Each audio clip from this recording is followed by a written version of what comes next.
Ha venido a presentar la traducción al inglés de este libro, que fue publicado en el año 2010, titulado El arte de Fernando Botero. Bueno, Fernando Botero es un hombre, y todo el mundo lo sabe, que ha expuesto sus obras en la Plaza de la Signoria en Florencia, en Italia, en los Campos Elíseos de París, en las principales avenidas de Madrid, en el Paseo de Recoletos de Madrid. Aquí muy cerca en el Mall, en la explanada principal de Washington, es sin duda uno de los grandes pintores y escultores de nuestro tiempo. En este libro, donde usted hace un recorrido por la obra de su padre, usted empieza contando por qué es importante Fernando Botero como artista. ¿Por qué? Yo, al escribir este libro, que en realidad la idea fue de mi padre, lo que entendí es que no se había hecho un libro respondiendo a una serie de preguntas muy sencillas. La primera es por qué es importante Botero, segundo, cuáles son sus temas fundamentales, y tercero, cuáles son sus convicciones fundamentales como artista, las ideas que hacen que él pinte de una manera y no de otra. Entonces, para responder a la primera pregunta, ¿por qué Botero es importante? Yo creo que la razón principal se resume en una palabra, porque ha creado un estilo original, único y fácil de reconocer. Y eso es muy importante. Él dice que el estilo es la mayor contribución que un artista puede hacerle a la historia del arte, porque el estilo es la condensación, la totalidad de sus ideas, de su pensamiento, de sus obsesiones, de su filosofía, de todas sus ideas condensadas en una imagen que se detecta en un instante.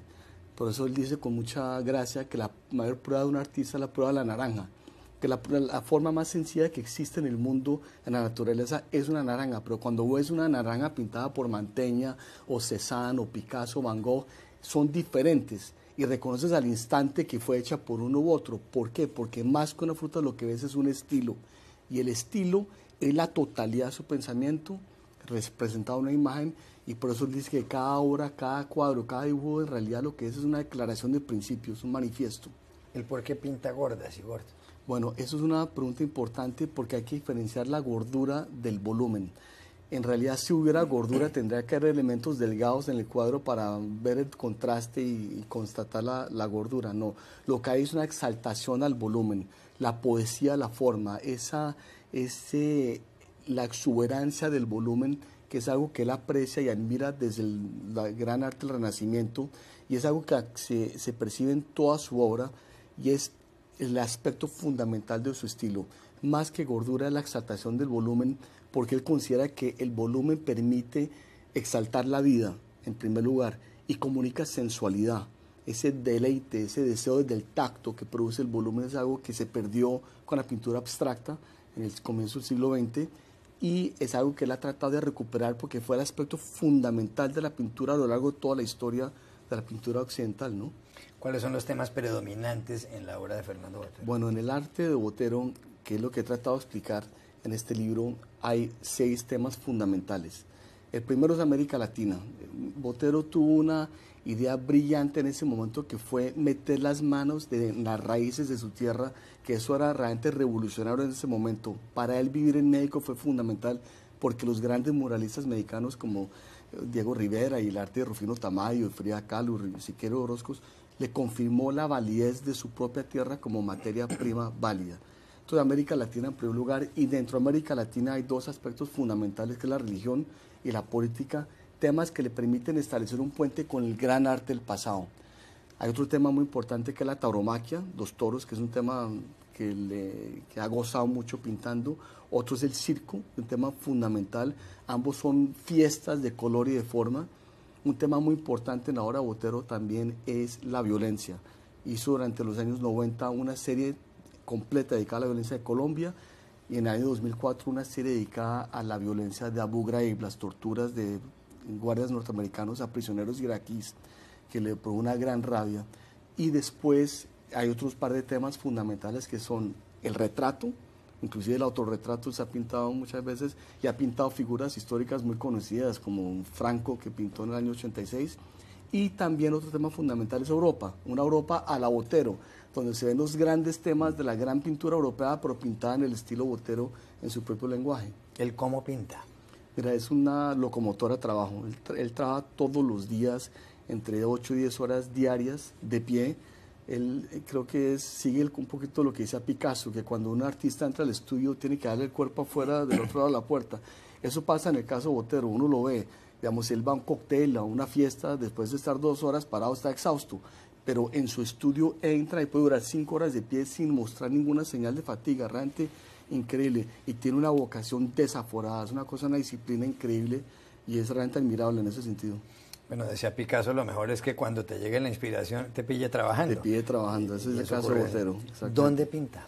Bueno, él tiene diferentes lugares, su base hoy día es Monte Carlo, pero también trabaja en Colombia, trabaja en Nueva York, trabaja en Grecia, hace las esculturas en Italia, pero lo interesante es que para él cambian las paredes, pero no la vocación, o sea, él llega a un sitio y al día siguiente está trabajando y trabaja todo el día, es una cosa, en mi vida lo he visto tomarse unas vacaciones, en el sentido de hacer un alto en el trabajo y no hacer nada. Eso para él es inconcebible porque para él no hay un deleite mayor, está su pasión, no hay un deleite mayor que estar trabajando y pintando. ¿Cuáles son los artistas a los que más admira Fernando Botero? Bueno, para él definitivamente, él ha sido una persona que me parece excepcional en la historia del arte contemporáneo porque es un fanático de la historia de la pintura. Entonces es un experto, tiene un conocimiento realmente enciclopédico de la pintura francesa, de la pintura holandesa, flamenca, alemana. Y realmente tiene un conocimiento muy profundo, pero el arte que más lo ha influido definitivamente es el gran arte del Renacimiento, especialmente el arte de Florencia de los años de 1400 y su gran maestro de cabeceras Piero della Francesca, que tienen en común varios elementos fundamentales con el arte de Botero, esa elegancia en la composición, la monumentalidad de la figura, la exaltación al volumen, la quietud, esa quietud muy sugestiva que tienen ambos artistas, y la exuberancia del color también. ¿Qué reto tiene hoy Fernando Botero? ¿Qué le falta por hacer? Y eso que es un hombre que tiene 81 años, que está lleno de vida, pero que ha recibido ya todos los honores. ¿Qué le falta? Él le falta mucho, curiosamente le falta mucho porque él argumenta que una persona como él no pinta para producir más cuadros, él pinta para solucionar los problemas de la pintura. Entonces le falta mucho porque él siempre está descubriendo una nueva técnica, un nuevo secreto, algo que le permite explayarse, descubrir nuevos mundos, incorporarlos a su temática. Él, por ejemplo, descubrió una carta de Ingres, del gran pintor francés neoclásico, donde Ingres le escribe a un amigo cómo Velázquez hacía sus cuadros. Y Botero con esa carta hace un cuadro para incorporar en su experiencia el conocimiento de Velázquez, un cuadro de las meninas precioso, que muchas personas han tratado de comprar, nunca lo ha querido vender, nunca lo ha querido firmar, porque él argumenta que ese cuadro, que es realmente precioso, tiene más de Velázquez que de Botero, pero hace estos ejercicios de esa gimnasia para aprender el oficio. Entonces, claro, en el caso de él, terminar o estar satisfecho o acabar es inconcebible, le falta mucho en ese sentido. Si Fernando Botero tuviera que escoger entre la pintura y la escultura, ¿con cuál se quedaría? Yo le he hecho esa pregunta varias veces y es imposible responder. Él siente un gran placer haciendo las dos, siente un amor tan grande por el arte fino de los pinceles y por el arte fino de la escultura que él sería incapaz de renunciar a uno o al otro. Uno lo ve cuando está trabajando, es un tal el deleite, está en su propio mundo, cuando está dándole la curvatura a una figura, a una escultura, es un deleite prácticamente de una gran sensualidad. Y ese amor que él siente al crear la obra se transmite y lo percibe gran parte del espectador. Por eso el arte de Botero a veces es muy crítico, pero a la vez ambiguo. Uno no sabe si está elogiando o criticando una figura, porque aunque su objetivo inicial sea condenar o denunciar o criticar a la religión o a la política o lo que sea, es tal el amor que sienta en la creación que eso también se transmite. Entonces es elogioso y crítico al mismo tiempo. Es parte de esa ambigüedad que hace que su obra sea tan rica y diversa. Hay una faceta admirable de su padre, sin ninguna duda, y es la filantropía. Sí. Él ha donado más de 700 obras de arte. Sí. Donó no solamente una colección de cuadros hechos pintados por él mismo, Sí. Sino también de cuadros de otros pintores, Sí. y ahí hay cuadros de Picasso, de Barceló, de Corot, una gran cantidad de pintores. Sí. Creo que no hay nada equiparable en la historia de la pintura, por lo menos en los últimos 400 o 500 años. Yo no conozco que un artista haya hecho un acto de desprendimiento de ese tamaño, porque la gente a veces piensa que él dio una fracción de lo que tenía y que dejó colgado en su casa una parte. No, él en realidad descolgó de sus casas la totalidad de lo que tenía, duró coleccionando durante 25 años, un coleccionista muy serio, y regaló la totalidad a Colombia en un gesto realmente admirable y extraordinario. Y no solo eso, cuando terminó de ya concebir la idea de hacer la donación, entendió que muchos artistas él no los ha comprado por gusto personal, no le interesaban, pero para que fuera realmente representativo del siglo XX, el arte que iba a donar, tenía que incorporarlos. Entonces empezó a comprar para regalar, terminó comprando después de la decisión como la tercera parte de lo que finalmente donó. Entonces dividió la donación en dos, una parte para Bogotá con 100 obras de su autoría, otra parte para Medellín con otras 100 de su propia autoría, más 21 esculturas monumentales en la Plaza Botero, pero esto es una fracción de lo que él ha donado. O sea, tiene el ancianato privado más grande de Colombia, ha donado, como bien dice, 700 obras a lo largo de su vida. Yo no he visto algo comparable en tiempos recientes realmente. Si usted pudiera solamente conservar un cuadro de su padre, ¿con cuál se quedaría? Bueno, por razones emocionales y familiares y personales me quedaría con Pedrito a caballo. Es un cuadro, hubo un accidente automovilístico en que mi hermano menor, que tenía 4 años de edad, falleció.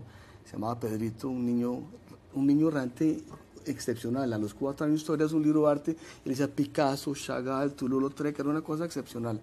El niño murió y él hizo una serie de obras extraordinarias, de una poesía, de unos colores que no son ni festivos ni fúnebres, sino más bien solemnes, una gran poesía, una gran belleza. Y uno de los cuadros más bellos, el primero que hizo cuando él salió del hospital, porque salió muy accidentado, muy golpeado en ese accidente, casi pierde la mano, les tocó amputar un dedo y medio de mi padre. El hecho es que el primer cuadro que hizo fue Pedrito a caballo, que está en Medellín.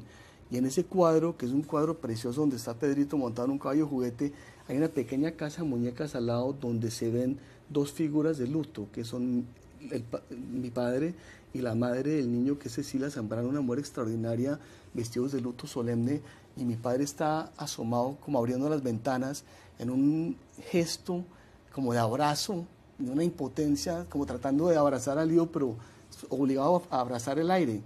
Fue una época terrible para la familia, para mi padre fue traumática la experiencia obviamente, pero ese cuadro tiene una poesía, es trascendental y yo me quedaría obviamente con ese. Finalmente, ¿qué tan difícil es abordar en un libro la obra del propio padre de uno? Muy difícil, muy difícil. Esta idea fue de mi padre, él quería que se hiciera este libro. Yo venía escuchándolo durante toda la vida hablar sobre su arte y también había escuchado una cosa también muy importante, que era lo que no era acertado sobre su arte. Cada vez que él leía un artículo de un escritor con el cual estaban de acuerdo y decía, este tipo está equivocado por tal y tal y tal, y yo tomaba notas. Entonces, entender qué era el arte y qué no era me daba una información privilegiada. Entonces empecé a escribir el libro y no lo consulté hasta que lo terminé 3 años después, y le entregué el manuscrito muerto del susto, porque cuando se trata de su obra es implacable y si no le gusta lo dice a quemarropa, pero le encantó, dice que es el mejor libro que se ha escrito sobre su obra, y creo que tiene la gran ventaja que tiene una información que solo puede tener alguien que ha estado oyéndolo toda la vida hablar sobre su arte. Entonces quedé muy contento con el resultado.